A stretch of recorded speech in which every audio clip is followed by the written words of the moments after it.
In a small town forgotten by time, surrounded by dense forests and dirt roads, stood a massive stone mansion, known by the locals only as the House of Echoes. For decades, it remained abandoned but never forgotten. Stories of unexplained events and whispers in the shadows fueled legends passed down from generation to generation. Lucas, a young man passionate about mysteries and horror stories, decided that he would be the final piece in an enigma that intrigued everyone.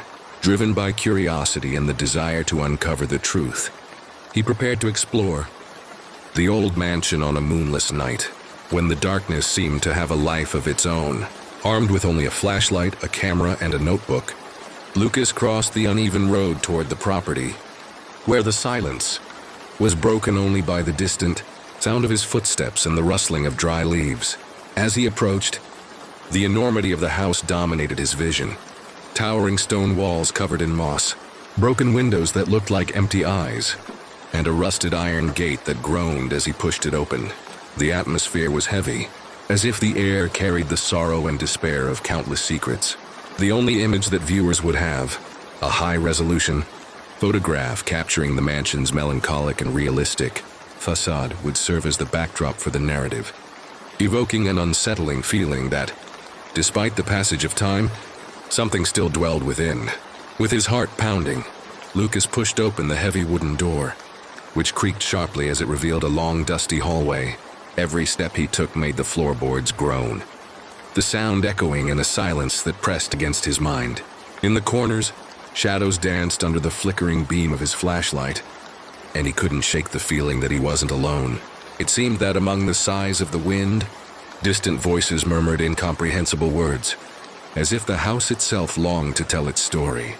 As he explored the rooms, Lucas discovered remnants of a past era, furniture draped in sheets, old portraits with piercing gazes, and most intriguingly, a collection of time-worn diaries.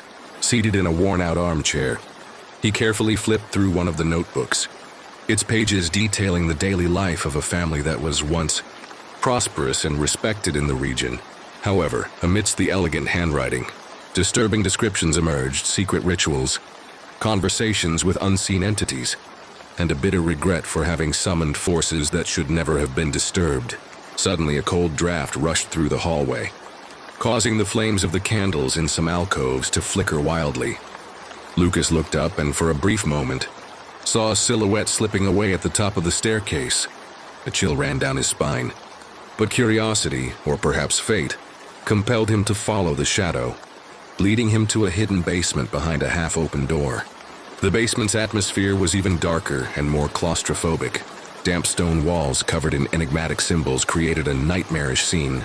At the center, a crude altar, stained by time, seemed to have been the focal point of sinister rituals. On the altar remained the melted remnants of candles and a collection of objects that blended the sacred with the profane: talismans, crosses, and small vials filled with liquids of undefined colors. Suddenly, a low and sorrowful sound echoed through the room. It was a female voice, soft and trembling, calling Lucas's name. "Lucas, help me." The voice came from a dark corner where the shadows seemed to condense into an almost human form. Trembling, he approached slowly, and before his eyes, the figure of a woman in old-fashioned clothing materialized. Her delicate features marked by pain and resentment, her deep, empty eyes reflected immeasurable sorrow, and her slightly parted lips seemed to whisper tales of a time long lost. "Who are you?" Lucas asked, his voice shaking as he struggled to suppress the fear tightening his chest. The woman remained silent for a few moments before whispering, "I was the victim of a mistake, a ritual meant to transcend death, but human ambition brought only a curse and suffering. My soul has been trapped here, and with every victim who approaches, the screams of the past grow louder." As she spoke, distant echoes of screams and anguished cries intensified, flooding every corner of the basement. The mansion, as if awakening from a deep slumber, began to tremble. Walls shuddered, objects toppled from shelves, and a suffocating sense of despair spread through the air. Lucas realized that the woman's presence was both a plea for help and a warning. Leaving this place would be impossible, without confronting the terror that lurked within the house. Amid the rising chaos, he remembered a passage from the diary he had read earlier, mentioning a possible ritual of release. With a shaky voice, Lucas recited the handwritten words, trying, with each syllable, to quell the fury of the trapped spirits.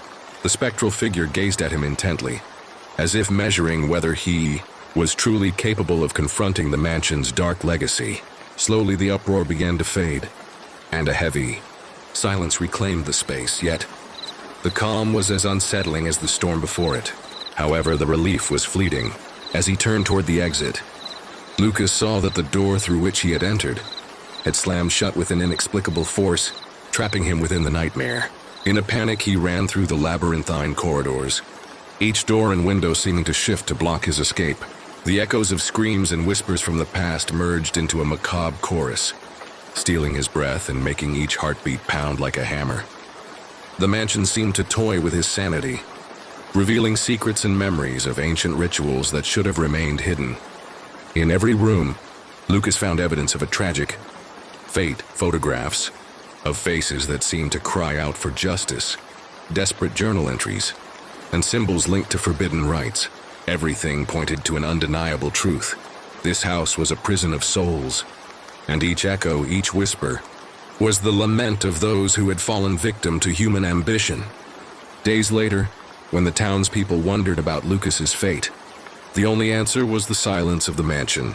Some claimed to have heard his voice mingled with the echoes of the past. Others swore they had seen his shadow wandering the corridors of the old structure, eternally trapped between the desire for freedom and the weight of secrets never to be revealed. The House of Echoes remains, with its realistic and imposing facade, like a living photograph of terror and melancholy. Those who dare to gaze upon it swear that, on moonless nights, shadows move behind the windows and, in the distance, a whispering voice calls a name, Lucas. And so the legend continues, perpetuating the mystery of a story where time and the supernatural intertwine in a macabre dance, leaving all with the unsettling realization that sometimes the truth can be far more terrifying than fiction.